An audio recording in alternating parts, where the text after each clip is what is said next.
Yo, what is going on, Headliner Nation? It's your boy, The Doc, and we are back with the Week 11 injury update, and there are a ton of injuries to talk about, so let's jump into it.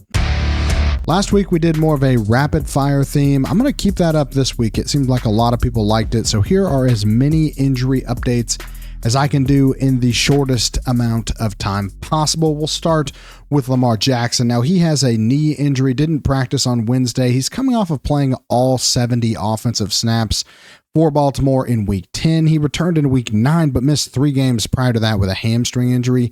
I didn't really find anything that would indicate that this is a new issue, but he did take a few hits in that game. So it is possible that maybe he got banged up a little bit. Just keep an eye on it. I'm not overly concerned yet.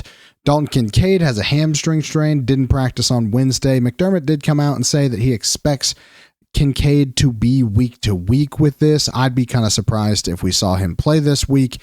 Again, hamstring strains can be kind of tricky, but he didn't return. I think it's highly unlikely that we see him play. Now we have some good news. Chris Godwin did return in a limited fashion on Wednesday to back to practicing and running routes.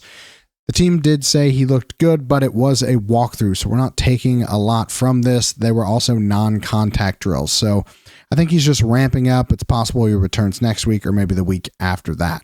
His teammate Bucky Irving, dealing with foot and shoulder issues, is probably the bigger name that more people are concerned about. Now, again, we're taking this with a grain of salt because the team did a walkthrough, but the good news is that Irving did walk through with the ones, and there is a good chance that he could return as soon as this week. If he's active, the Bills are actually a pretty good matchup to be returning to. We have seen them their defense give up a ton of points to running backs this year already, so not the worst situation to be walking back into if you're Bucky Irving. Again, we're holding our breath, though, because we don't know for sure how much he's actually practicing. It is good to see him getting some reps, though, a change from the last 5 weeks. Now we head over to the Chargers. They've got 2 wide receivers, both showing up on the injury report. Quentin Johnson has a shin issue. Aladdin McConkey has an ankle issue. You know, this isn't really something I'm too horribly concerned about. They both got limited work in on Wednesday, and it doesn't seem to me like either of these are major issues. Again, not really super concerned when guys are already limited on Wednesday. They have the rest of the week to practice. There's a pretty good chance that if you planned on starting them, that you'll be able to do that. And that's good because the Chargers are probably fielding the worst offensive line in football right now, and these 2 guys are kind of Justin Herbert's go-to to get the ball out quickly. Brian Thomas Jr. coming back from an ankle sprain that caused him to miss last week. The turnaround is probably more of an indicative of a low ankle sprain. We don't typically see guys come back this quickly from high ankle sprains, which is good. That means they can tape it, and there's a good chance that he'll be able to play relatively close to what he's been playing. The question is how much do you start him in fantasy, and do you trust him to start in fantasy? Brian Thomas Jr., up and down year so far. We're hoping maybe he can turn it around in the second half of the season. And he's going to get some help because Brenton Strange is coming back from a hip injury. He was limited in practice on Wednesday. He was designated to return off of IR, though, so that's a good sign. Not really a sexy addition in fantasy, but anytime you can get a tight end that is averaging 6 targets a game, and you can probably pick him up pretty cheap on waivers right now, it's worth at least considering, especially if you don't have a stud starting for you at tight end every single week. Rico Dowdle has a quadricep injury, didn't practice on Wednesday. They are limiting his practice reps, though. They have given him the reins as the bell cow. We've seen this for a few weeks now where they just don't really practice him much early in the week and really much at all. There's still a pretty good chance that he will be able to play, and you're probably starting him if you have him on your rosters. Now, Drake London missed practice early in the week with an illness, but illness rarely causes players to actually miss games. But again, just worth knowing that he is a little bit under the weather. I'd probably still start him. Rome Odunze and DJ Moore, the Bears wide receivers, are both dealing with injuries that they have dealt with for the last month or so. Odunze's got an ankle injury, and then DJ Moore has a shoulder sprain. Of the 2, I'd say DJ Moore is probably the one I'm more concerned about, pun intended there, just because the shoulder injury did cause him to leave last week's game. He was able to return and played, but didn't really do anything for your fantasy squad. I think he's the riskier of the 2 to play, and I still think that Rome Odunze is probably fine going forward.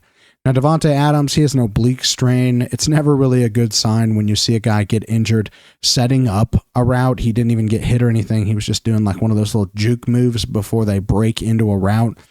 And he, threw his back out. That's what it looked like on the video, which is, again, that's an old guy injury. That's something that I would do. And again, there's a good chance he doesn't play this week as he nurses this. Could be a huge chance for Puka Nacua to have one of those, crazy 12 catch, 200-yard games that he is so fond of. Joe Burrow coming back from a turf toe surgery. He was designated to return off of IR this week, and he is eyeing a return, but that return is not until week 14.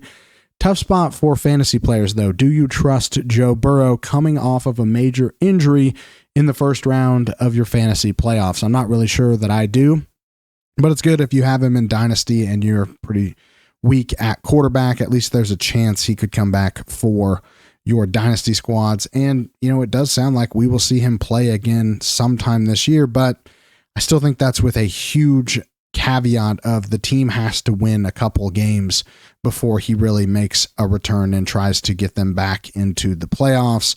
Again, tough decision on whether or not you keep him on your roster or not. I still think it's a 50-50 shot that we actually see him return and play this year. The team has to pick up some wins. J.K. Dobbins has a foot sprain, didn't practice on Wednesday. I don't expect him to play this week. It sounds like a mid-foot sprain. Based on the video, he got his foot kind of crunched up while getting tackled. RJ Harvey getting a chance to take the bulk of the opportunities at running back.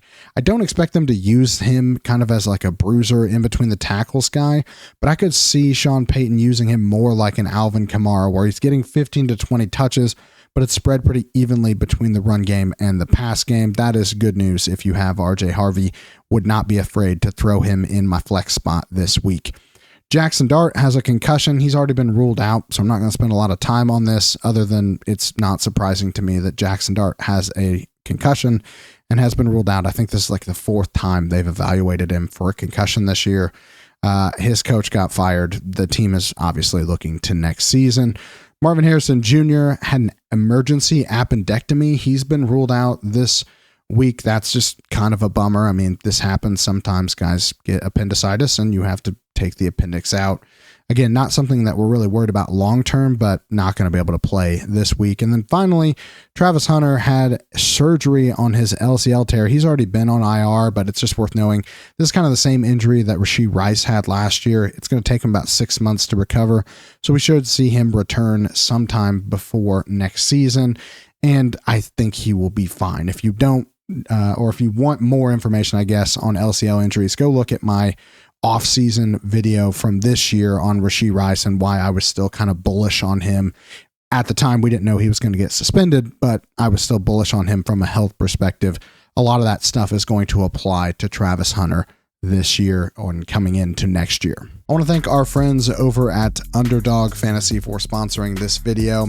I get it. Sometimes the fantasy season just doesn't go the way that you expected, but you don't have to stop playing fantasy every week. You can join along with us here at the Fantasy Headliners, maybe use some of Jake's picks that he's dropping each and every week and win some of that money back that you lost with your fantasy lineups. I mean, it's a great way to stay involved in the game that we all love and stay, honestly, really engaged in the football season as a whole.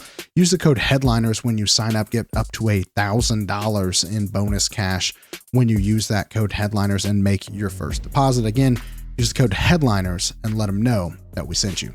That's all I got for you guys this week. If you like this, make sure you subscribe to the channel. It's free.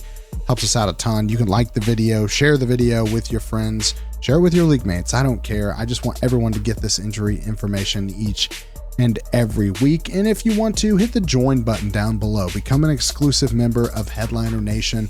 Join our exclusive Discord where you can get access to me, Jake, Kyle, all season long, each and every day. We are answering questions, and it's really just a great way to interact with us here at the Fantasy Headliners and get all of your injury updates on Sunday, as well as answer any injury questions that you may have that I don't get to in the comments down below. And I will try to get to as many of those comments down below. I try to answer as many as I can.